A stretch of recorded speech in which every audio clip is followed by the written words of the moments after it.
Bay po tayo sa pambungad na awit. Kapayapaan kailanman ang igawad ng may kapal sa yumaong ating mahal at siya'y kawan. Siya nawa'y silayan ng ilaw na walang hanggan. Buksan nawa ng may kapal ang pinto ng kalangitan.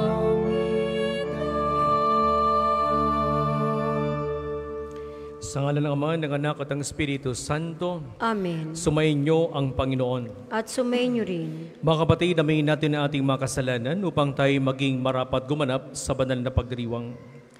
Inaamin ko sa mga pangyarihang Diyos at sa inyo mga kapatid, na lubha akong nagkasala sa isip, salita at sa gawa at sa aking pagkukulang. Kaya sinasamo ko sa mahal na Birheng Maria, sa lahat ng mga anghel at mga banal, at sa inyo mga kapatid, na ako'y panalangin sa Panginoong ating Diyos.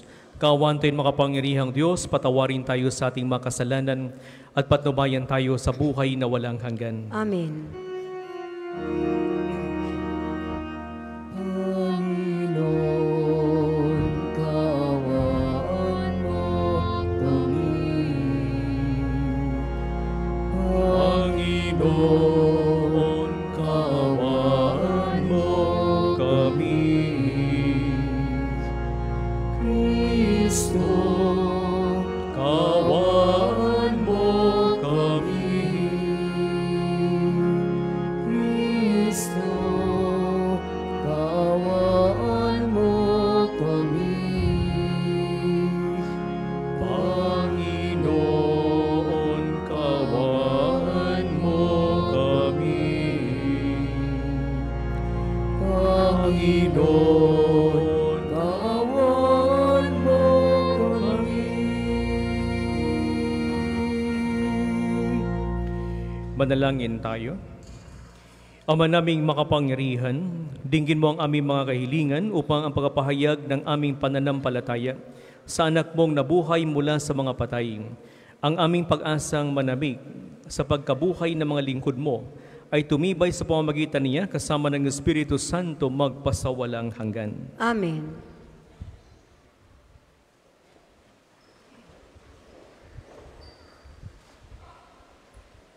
Pagbasa mula sa aklat ng karunungan. Ang mga matuwid ay nasa kamay ng Diyos, at di sila makararanas ng kamuntipang pahirap. Sa akala ng mga hangal, ang mga matuwid ay namamatay. Iniisip nilang ang kamatayan ay kapahamakan, at ang pagpanaw nila ay tuluyang paglaho. Ngunit ang totoo, sila'y nananahimik na. Bagamat sa tingin ng tao, sila'y pinarusahan. Ngunit ang totoo, sila'y nasa buhay na walang hanggan. Ang kaunting pagtitiis nila ay tutumbasan ng malaking pagpapala. Napatunayan ng Diyos na sila'y karapat-dapat. Sila'y kanyang sinubok tulad ng ginto sa tunawan. Kaya't sila'y tinanggap niya para sa handog na sinusunog. Pagdating ng Panginoon para sa gantimpalaan ang mga banal, magniningning silang parang ningas na nagliliyab na dayami. Sila ang mamamayani sa mga bansa sa daigdig, at ang Panginoon ang maghahari sa kanila magpakailanman. Ang mga nagtitiwala sa Kanya ay makauunawa sa katotohanan ng Kanyang pamamaraan. At ang mga naging tapat sa Kanya ay mamumuhay na kasama niya sa Kanyang pag-ibig. Sapagkat siya'y mabuti at mawain sa Kanyang mga hinirang. Ang salita ng Diyos. Salamat sa Diyos. Salmong tugunan. Sa piling ng poong mahal, ako'y laging mamumuhay. Sa piling ng poong mahal, ako'y laging mamumuhay. Totoo nga at may bibig, ngunit hindi magsasalita, at hinding-hindi makikita mga matang sadyang-sadya, at hindi rin makarinig ang kanilang tainga, na hindi rin makaamoy ang ginawang ilong nila. Sa piling ng poong mahal, ako'y laging mamumuhay. Laging buhay ang pag-asa, patuloy ang pananalig, bagamat ang aking sabi, ako'y ganap na nalupig. Bagaman at ako'y takot, nasasabi ko kung minsan, wala kahit isang tao na dapat pagtiwalaan. Sa piling ng poong mahal, ako'y laging mamumuhay. Masakit sa kalooban ng poon kung may papanaw. Kahit ito ay iisa, labis siyang magdaramdam. Panginoon, naririto ako, iyong abang lingkod. Yamang ako'y iniligtas, kinalinga at tinubos. Sa piling ng poong mahal, ako'y laging mamumuhay.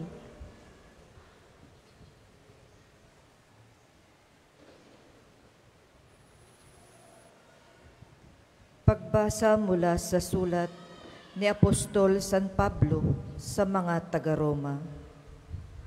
Mga kapatid, hindi ba ninyo nalalaman na tayong lahat na nabinyagan kay Kristo Jesus ay nabinyagan sa kanyang kamatayan? Sa makatuwid, tayo'y namatay at nalibing na kasama niya sa pamamagitan ng binyag, upang kung paanong binuhay na muli ni Kristo sa pamamagitan ng dakilang kapangyarihan ng Ama, tayo na may mabuhay sa isang bagong pamumuhay. Ngunit tayo'y naniniwalang mabubuhay tayong kasama ni Kristo kung namatay tayong kasama niya. Alam nating si Kristo na muling binuhay ay hindi na muling mamamatay. Wala nang kapangyarihan sa kanya ang kamatayan. Ang salita ng Diyos. Salamat sa Diyos. Ang lahat po ay magsitayo.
Sumainyo ang Panginoon. At sumainyo rin. Ang mabuting balita ng Panginoon ayon kay San Juan. Papuri sa iyo, Panginoon. Noong panahon yon, sinabi ni Jesus sa kanyang mga alagad, huwag kayong mapalisa. Manalig sa Diyos at manalig din kayo sa akin. Sa bahay ng aking Ama ay marami silid. Kung hindi kayo, sinabi ko na sana sa inyo. At paruron ako upang ipaghanda ko kayo na matitirhan. Kapag naroon ay paghanda na kayo na matitirhan, babalik ko at sasama kayo sa kinaruroonan ko. At alam na ninyo ang daan patungo sa pupuntahan ko. Sinabi sa kanya ni Tomas, Panginoon, hindi po namin alam kung saan kayo pupunta. Paano namin malalaman ang daan? Sumagot si Jesus, ako ang daan, ang katotohanan at ang buhay. Wala makapupunta sa Ama kung di sa pamamagitan ko. Makabatid na mabuting balita ng Panginoon. Pinupuri ka namin, Panginoong Jesucristo. Magandang tanghali po sa inyong lahat, mga kapatid. Ngayong araw ito'y pinagdiriwang natin o ginugunitan natin ang mga mahal natin sa buhay na yumao na. Ito ay isang kambal na pagdiriwang ng ating simbahan na kung saan kahapon ipinagdiriwang natin ang kapistahan ng mga santo o mga santa, mga banal. At ngayon, araw na ito, ay pinagdiriwang din natin ang kapistahan ng mga kaluluwa. Ano? Pero kung ating pagnilayan mga kapatid, siguro magandang pagnilayan natin sa araw ito ngayon ang kamatayan. Alam nyo, isa sa ayaw natin pag-usapan tayo mga taong nabubuhay ang kamatayan. Ano? Dahil para sa atin, ang kamatayan ay nagdudulot ng dalawang bagay, lungkot at takot. Ano? Nalulungkot tayo sa tuwing merong pumapanaw sa atin o nawawala o namamatay. Dahil mahirap para sa tanggapin na mawalang isang mahal sa buhay, di ba? Kaya nga, sa tuwing pinagdiriwang natin ang piyesta ng mga patay, laging sinasabi sa atin, minsan itong mga taong itong dinadalaw natin, naging bahagi sila ng buhay natin. Ano? Kung dati, mahirap para sa atin tanggapin ang kanilang pagkawalan. Pero sa taong-taon nating pagdadalaw sa kanila, ito ay unti-unting naiibsan, ano? At natatanggap na natin yung kanilang pagkawalan. Nandun din yung takot natin dahil kahit sinasabi sa atin na pag tayo namatay, pupunta tayo sa langit. Ano? Siguro kung tatanungin kayo, sino sa inyo gustong pumunta sa langit? Lahat tayo gusto natin pumunta sa langit. Pero sino sa inyong gusto mamatay? Walang may gusto. Ano? Bakit? Hindi natin alam kung ano ang nasa likod ng kamatayan. Ano? Kaya nga pag pinag-usapan ng kamatayan, di ba? Laging knock on wood tayo, wag naman sana. Pero alam niyo mga kapatid, ang kamatayan ay bahagi ng buhay ng tao. Ito isang realidad, no? Na kung saan hindi natin kayang iwasan ang kamatayan. Sabi nga, sa mundong ito, dalawa lang ang sigurado, paggabay ng buwis at kamatayan. Pero mga kapatid, tandaan natin na ang kamatayan na hindi katapusan ng buhay. Marami mga tao nagsasabi na pag ang tao daw namatay, tapos na ang lahat. Para sa mga taong dininiwala sa Diyos, tapos na ang lahat. Pag nilibing ka, ikaw ay malilibing na sa limot. Makakalimutan ka ng tao.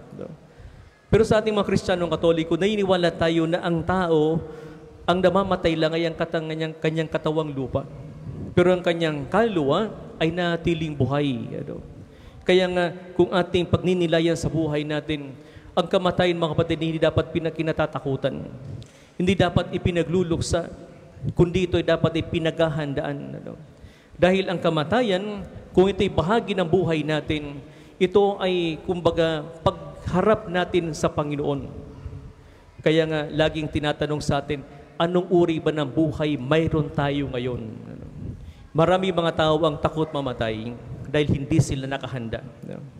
Marami mga tao ang ayaw mamatay dahil nag-i-enjoy sila sa buhay na ito. Marami mga tao ang ayaw mamatay dahil ayaw nilang iwanan ang kayamanan na mayroon sila.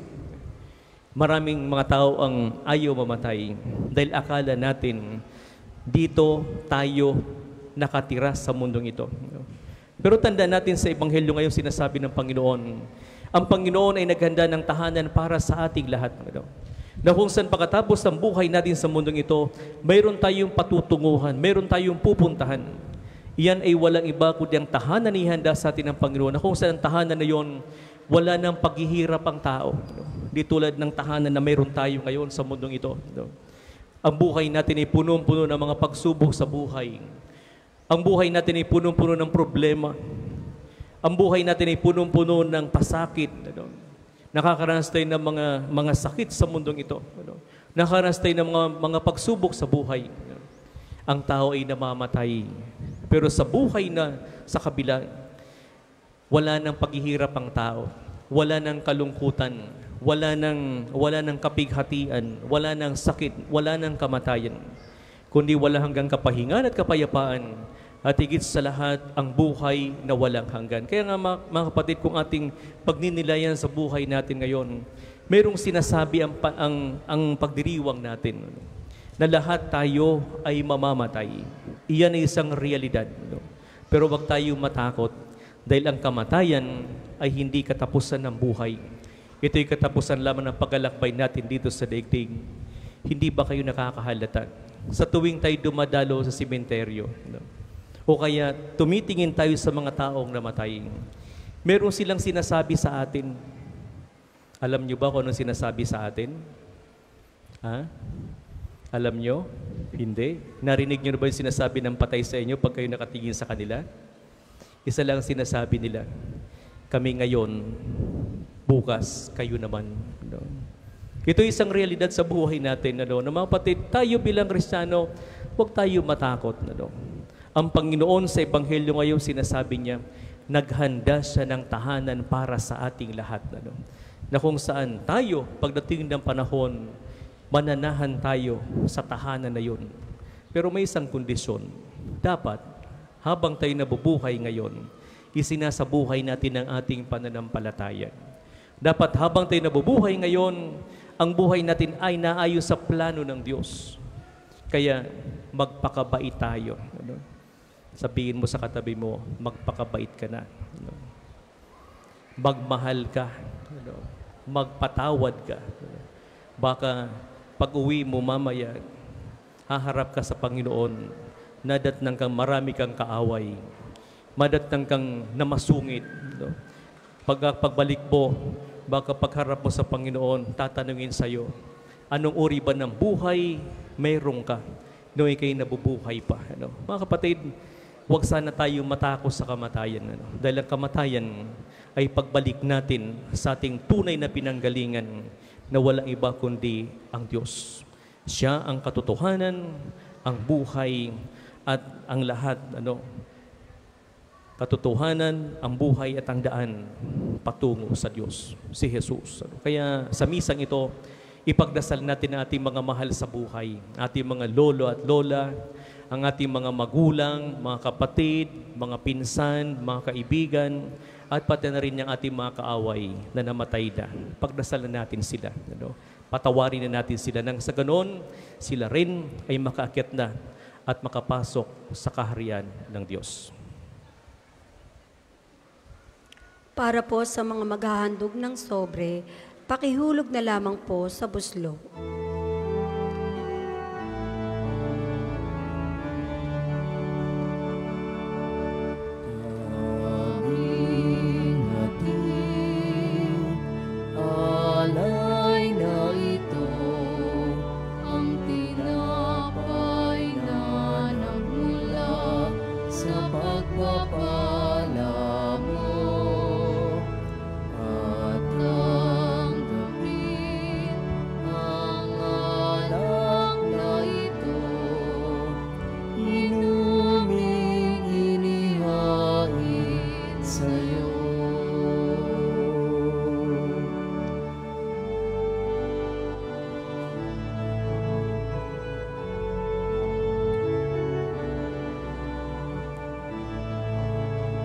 Magsitayo po ang lahat.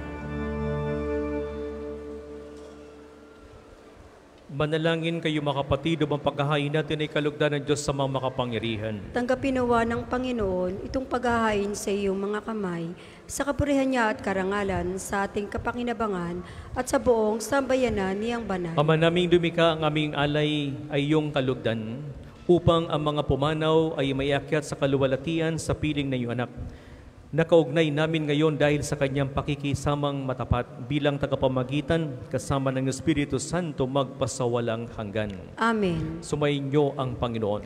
At sumayin niyo rin. Itaas sa Diyos ang inyong puso at diwa. Tinas na namin sa Panginoon. Pasalamatan natin ang Panginoong ating Diyos. Marapat na siya ay pasalamatan. Ama naming makapangyarihan, tunay nga marapat ay aming pasalamatan sa pamamagitan ng Jesucristo na aming Panginoon. Ipinasinang ko sa mamatayo pang sandali ng aming pagpanaw, sino man sa may huwag mawalay sa iyong pagkupkop at tagamahal. Kaya kaysa ng mga nasisiyawit ang papuri sa walang kumpay sa kalangitan, kami nagbubunyi sa iyong kadakilaan.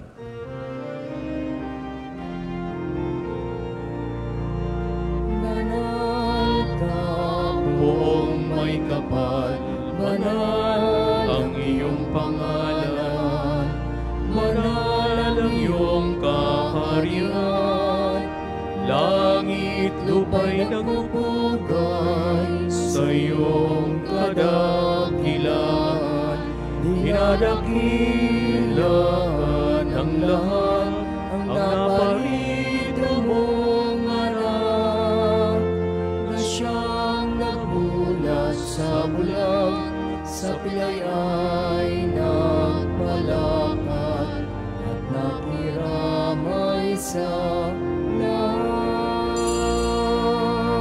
Kung hindi po makayang lumuhod, manatili pong nakatayo ng may paggalang. Ama naming banal, ikaw ang bukal ng tanang kabanalan, kasi sa pamamagitan ng Espiritu kayong banal na makaloob na ito, upang para sa aming maging katawan at dugo ng aming Panginoong Heso Kristo. Bago niya pinagtiis ang kusang loob na maging handog, hinawakan niyang tinapay, pinasalamatan kanya, pinaghati-hati niya iyon, iniabot sa kanyang mga alagad at sinabi, "Tagapin ninyong lahat ito at kanin. Ito ang aking katawan na ihahandog para sa inyo."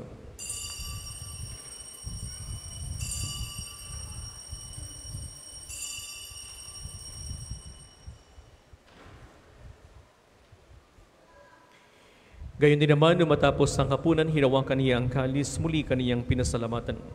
Inabot niya ang kalis sa kanyang mga alagad at sinabi, "Tanggapin ninyong lahat ito at inumin. Ito ang kalis ng aking dugo, nagbago at walang hanggang tipan. Ang aking dugo ay ibubuhos para sa inyo at para sa lahat sa pagpapatawad ng mga kasalanan. Gawin ninyo ito sa pag-alaala sa akin."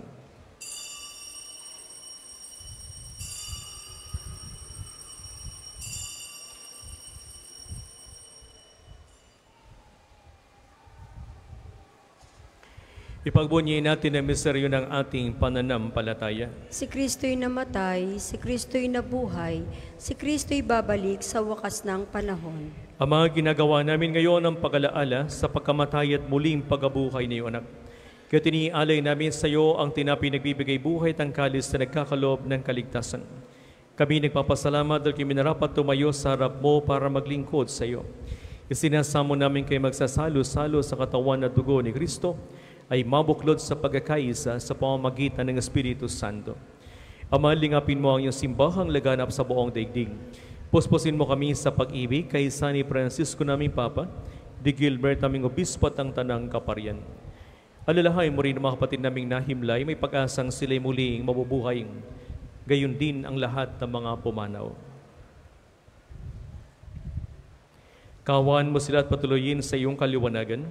Kawan at pagdapating kaming lahat na makasalo sa iyong buhay na walang wakas. Kaysa ng mahal na Birheng Maria, na ina ng Diyos, kaysa ni San Jose ng kanyang kalisnisang esposo, kaysa ng mga apostol at ang lahat ng mga banal, na namuhay sa digdig ng kalugod-lugod sa iyo. May pagdiwang naman namin ang pagpupuri sa ikararangal mo sa pamamagitan ng anak na aming Panginoong Heso Kristo. Sa pamamagitan ni Kristo kasama niya sa Kanya, ang lahat ng parangal at papuri sa iyo, Diyos sa mamakapangyarihan, kasama ng Espiritu Santo magpasawalang hanggan. Amen. Amen.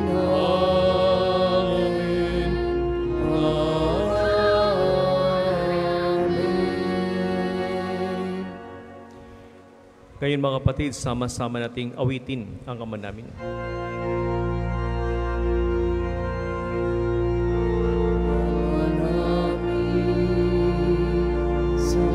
Sa langit ka, sambahin ang ngalan mo. Mapasa amin ang kaharian mo. Sundin ang loob mo dito sa lupa para ng sa langit. Bigyan mo kami ngayon ng aming kakanin sa araw-araw. At patawarin mo kami sa aming mga sala para ng pagpapatawad namin sa nagkakasala sa amin, at huwag mo kami ipahintulot sa tukso, at iagya mo kami sa lahat ng masama. Hiniling namin kami iadya sa lahat na masama, pagkaluban ng kapayapaan araw-araw, iligtas kasalanan, ilayo sa lahat ng kapahamakan. Samantalang aming pinananabikan ng dakilang araw ng pagkapahayag ng tagapagligtas namin si Heso Kristo. Sapagkat iyo ang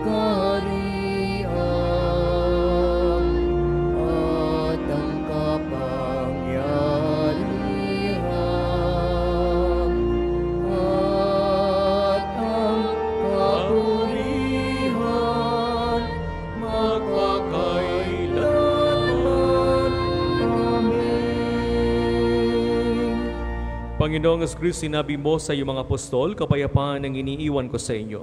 Ang aking kapayapaan ibinibigay ko sa inyo. Tunghayan mo ang aming pananampalataya at huwag aming pagkakasala. Pagkalupan mo kami ng kapayapaan, pagkakaisa, ayon sa iyong kalooban, kasama ng Espiritu Santo magpasawalang hanggan. Amen. Ang kapayapaan ng Panginoon ay laging sumainyo. At sumainyo rin. Mga kapatid, magbigayan tayo ng kapayapaan sa bawat isa. Peace be with you. Kordero ng Diyos na nag-aalis ng mga kasalanan ng sanlibutan, maawa ka sa amin. Kordero ng Diyos na nag-aalis ng mga kasalanan ng sanlibutan, maawa ka sa amin. Kordero ng Diyos na nag-aalis ng mga kasalanan ng sanlibutan, ipagkaloob mo sa amin ang kapayapaan. Kung hindi po kayang lumuhod, manatili pong nakatayo ng may paggalang. Mga kapatid, na si Kristo ang Kordero ng Diyos na nag-aalis ng mga kasalanan ng sanlibutan, papalitan ninyahan sa kanyang piging. Panginoon, hindi ako karapat-dapat na magpatuloy sa iyo, ngunit sa isang salita mo lamang ay gagaling na ako.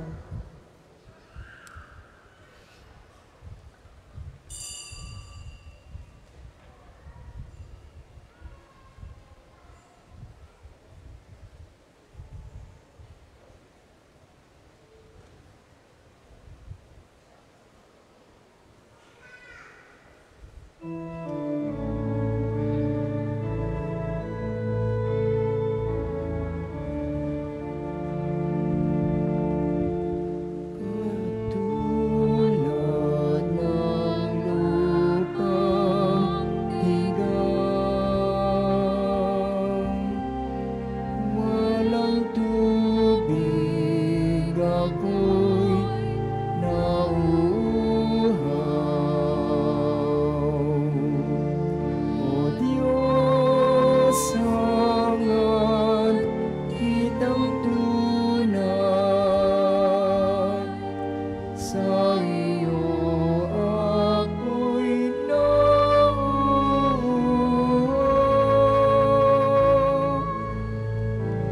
Ang kaluluwa ko'y nauuhaw sa iyo, Panginoon ko. Ang kaluluwa ko'y nauuhaw sa iyo, Panginoon ko. Kaya ika'y minamasdan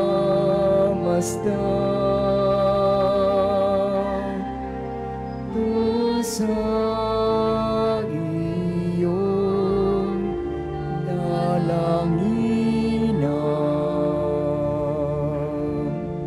Nang makita kong lubusan, lakas mo't kaluwalhatian. Ang kaluluwa ko'y nauuhaw sa iyo, Panginoon ko. Ang kaluluwa ko'y nauuhaw sa iyo, Panginoon ko.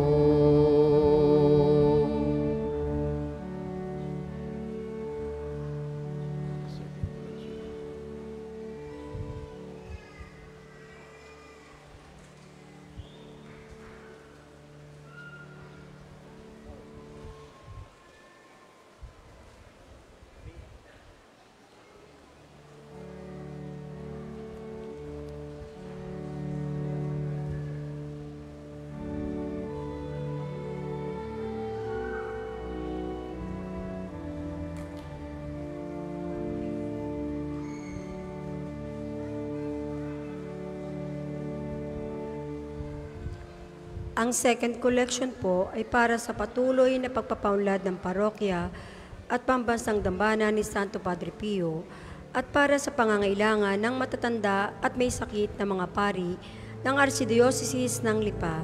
Salamat po sa inyong handog.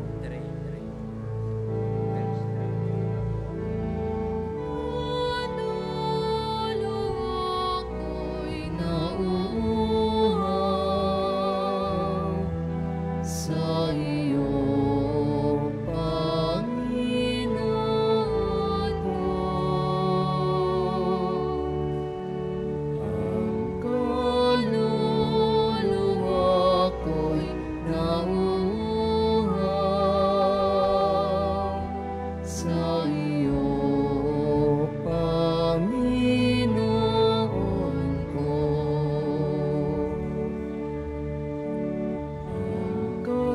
Kaluluwa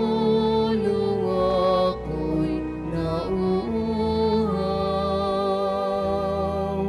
sa iyo, Panginoon ko. Ang kaluluwa ko'y nauuhaw sa iyo, Panginoon ko.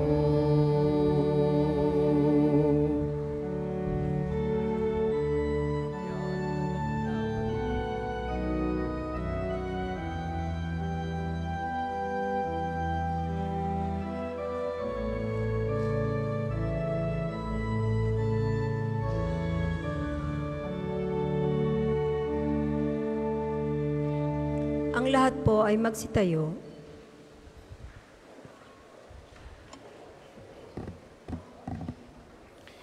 Manalangin tayo. Ama naming mapagmahal, ang mga yumao naway makarating sa iyong tahanang mapayapat maningning. Pakundangan sa pinagdiriwang naming pagkabuhay ni Jesucristo na naghari kasama ng Espiritu Santo magpasawalang hanggan. Amen. Panalangin ng pagtitiwala kay Santo Padre Pio, tayo pong lahat. Padre Pio, taga Pietrelcina, mongheng banal, pintakasing santo ng milenyong kasulukuyan, gabay namin sa pagtahak sa landasing makalangit, takbuhan sa pangangailangan, huwara ng pagtitiis. Sa iyo namin inilalapit aming mga kagipitan, sa iyo po ibinibilin kalusugan at kabuhayan.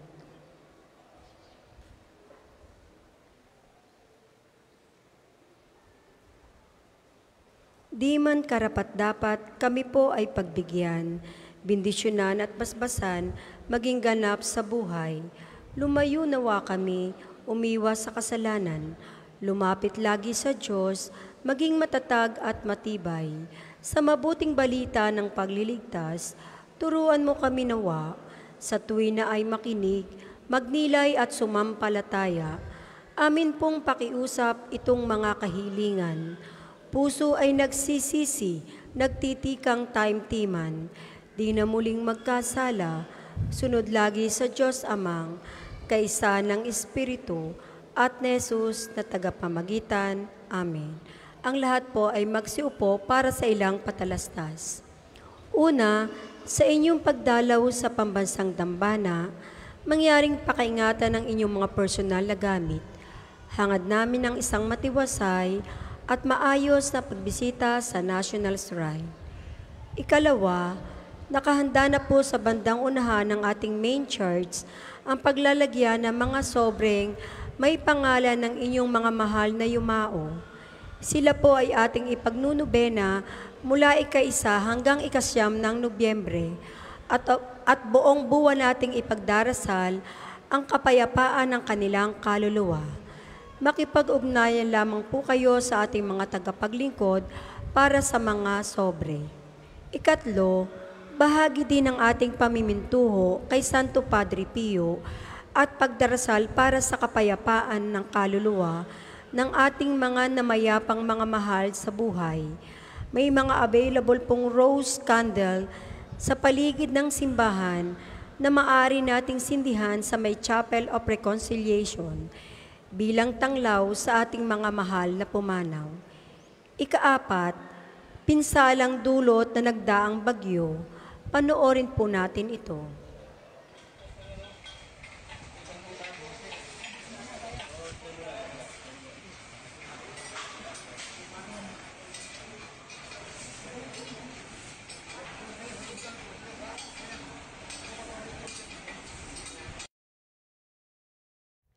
Dahil po dito, mga kapiyo, pansamantala pong wala muna tayong parking spaces na magagamit sa loob ng pambansang dambana dahil sa pagkasira ng tulay papuntang parking area. Mula po sa parking A ay mga tao lamang ang maaring makapasok at limited parking slots ang meron doon. Maraming salamat po sa inyong pangunawa at asahan natin ang matinding traffic, lalo na kung araw ng Sabado at Linggo. Ikalima, pakinggan po natin ngayon si Archbishop Gilbert Garcera, ang Arsobispo ng Lipa.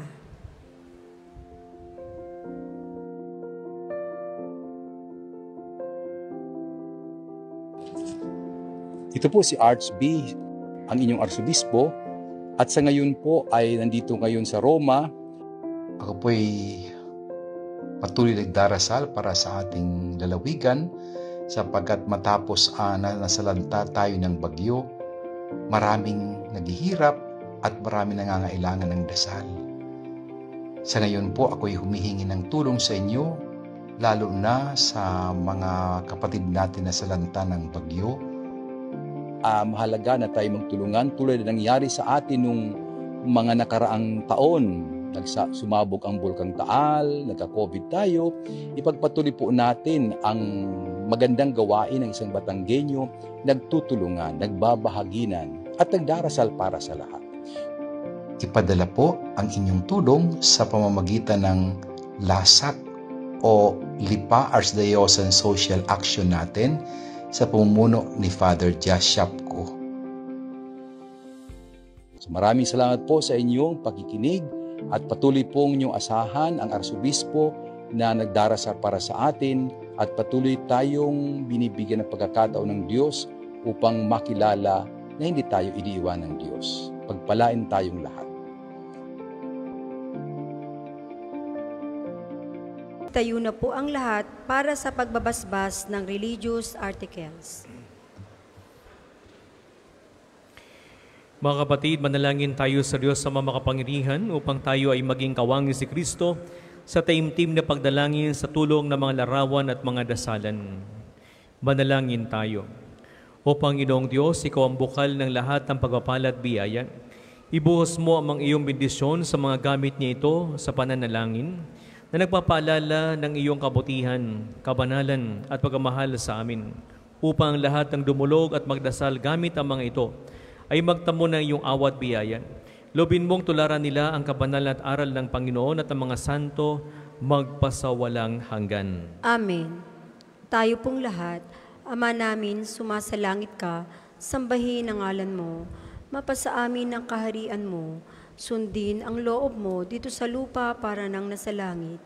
Bigyan mo kami ngayon ng aming kakanin sa araw-araw at patawarin mo kami sa aming mga sala, para na ang pagpapatawad namin sa mga nagkakasala sa amin. At huwag mo kaming ipahintulot sa tukso at iadya mo kami sa lahat ng masama. Amen. Aba, Ginoong Maria, napupuno ka ng grasya, ang Panginoong Diyos ay sumasa iyo. Bukod kang pinagpala sa babaeng lahat, at pinagpala naman ng iyong anak na si Jesus. Santa Maria, Ina ng Diyos, ipanalangin mo kaming makasalanan, ngayon at kung kami mamamatay. Amen. Luwalhati sa Ama at sa Anak at sa Espiritu Santo, kapara nung unang-una, ngayon at magpasawalang hanggan. Amen. Luwalhati sa Ama at sa Anak at sa Espiritu Santo, kapara nung unang-una, ngayon at magpasawalang hanggan. Amen. Luwalhati sa Ama at sa Anak at sa Espiritu Santo, kapara noong unang-una, ngayon at magpasawalang hanggan. Amen. Aba, Ginoong Maria, napupuno ka ng grasya, ang Panginoong Diyos ay sumasa iyo. Bukod kang pinagpala sa babaeng lahat, at pinagpala naman ng iyong anak na si Jesus. Santa Maria, Ina ng Diyos, ipanalangin mo kaming makasalanan, ngayon at kung kami mamamatay. Amen. Ama namin, sumasalangit ka, sambahin ang ngalan mo, mapasa amin ang kaharian mo, sundin ang loob mo dito sa lupa para nang nasa langit. Bigyan mo po kami ngayon ng aming kakanin sa araw-araw, at patawarin mo kami sa aming mga sala, para na ang pagpapatawad namin sa mga nagkakasala sa amin. At huwag mo kaming ipahintulot sa tukso, at iadya mo kami sa lahat ng masama. Amen. Luwalhati sa Ama at sa Anak at sa Espiritu Santo, kapara noong unang-una, ngayon at magpasawalang hanggan. Amen.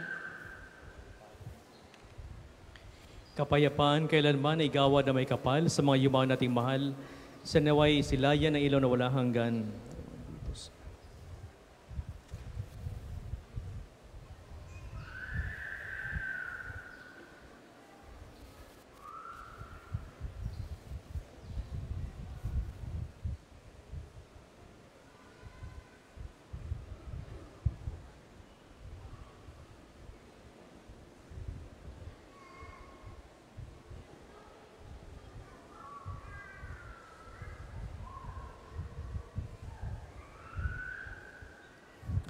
Sumainyo ang Panginoon. At sumainyo rin. Naway pagpalain ko yung makapangyarihang Diyos Ama, Anak at ang Espiritu Santo. Amen. Tapos ng ating pagdiriwang, mayo kayong taglayang kapayapaan ni Kristo. Salamat sa Diyos.